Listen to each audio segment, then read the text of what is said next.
സംസ്ഥാനത്ത് പനി വ്യാപനം അതിരൂക്ഷമായി തുടരുകയാണ്. ഇന്നലെ മാത്രം പനി സ്ഥിരീകരിച്ചത് ഏകദേശം 13,000-ലധികം വരുന്ന ആളുകൾക്കാണ്. ആശുപത്രികളിലെ ഒപികളിലൊക്കെ ആണെങ്കിൽ വലിയ തോതിൽ തിരക്ക് അനുഭവപ്പെടുകയും ചെയ്യുന്നുണ്ട്. നിലവിലത്തെ ഒരു അവസ്ഥയിൽ ആശുപത്രികളിൽ പ്രശ്നങ്ങളില്ല എന്നുള്ളതാണ് ആരോഗ്യവകുപ്പ് വ്യക്തമാക്കുന്നത്. തിരുവനന്തപുരം ജില്ലയിൽ പനിക്കപ്പുറത്തേക്ക് ഏറ്റവും കൂടുതൽ ആശങ്കയായി മാറി ഒന്ന് കോളറ വ്യാപനമാണ്. ഇവിടെ സ്ഥാപനത്തിലായിരുന്നല്ലോ കോളറ വ്യാപനം ഉണ്ടായത്. ഇപ്പം എത്ര പേർക്ക് സ്ഥിരീകരിച്ചിട്ടുണ്ട്? അവരുടെ ഒരു അവസ്ഥയാണ് ഇപ്പോൾ നിലവിൽ 7 പേർക്കാണ് കോളറ വ്യാപിച്ചിരിക്കുന്നത് എന്നുള്ളതാണ് നമ്മുടെ റിപ്പോർട്ട് വന്നതിൻ്റെ അടിസ്ഥാനത്തിൽ പറയുന്നത്. ഐസൊലേഷൻ വാർഡിലുള്ളവരുടെ ബുദ്ധിമുട്ടൊന്നുമില്ല, അവർ സേഫാണ്. അതുപോലെ തന്നെ വെന്റിലേറ്ററിലുണ്ടായിരുന്ന ആളും റിക്കവർ ആയിട്ടുണ്ട്, വെന്റിലേഷൻ മാറ്റിയിട്ടുണ്ട്. ICUയിൽ കിടന്നവർക്കും നല്ല ഒരു സേഫായിട്ട് ഇങ്ങനെ എല്ലാവരും ആരോഗ്യസ്ഥിതി മെച്ചപ്പെട്ടു വരികയാണ്. ആരോഗ്യ പ്രവർത്തകർ പറയുന്നത് അടയ്ക്കണം എന്നാണ്.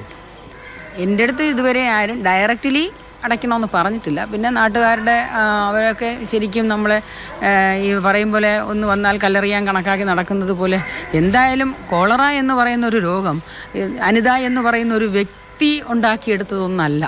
മലപ്പുറത്ത് മഞ്ഞപ്പിത്തം പടർന്ന ഒരു സാഹചര്യം ഉണ്ടായിരുന്നു. അതിന് പിന്നാലെയാണ് ഇപ്പോൾ H1N1 12 പേരിൽ കൂടെ ബാധിച്ചത്. അത് ഈ മഴക്കാലത്ത് ഉൾപ്പെടെ ഈ രോഗബാധ ഉണ്ടാവുന്നതാണ്. പക്ഷേ ഈ 7 ദിവസത്തിനിടെ കൂടുതൽ പേർക്ക് ബാധിച്ചതിനാൽ ഇനിയും കൂടുതൽ പേരിലേക്ക് രോഗം എത്തിയിട്ടുണ്ടാകുമോ എന്നൊരു സംശയമുണ്ട്.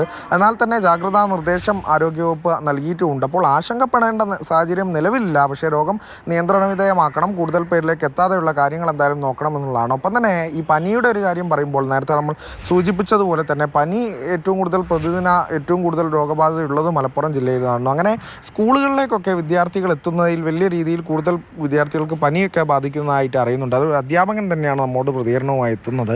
എന്താണ് കൂടുതൽ കുട്ടികളൊക്കെ എങ്ങനെ അവധിയാവുന്നുണ്ടോ?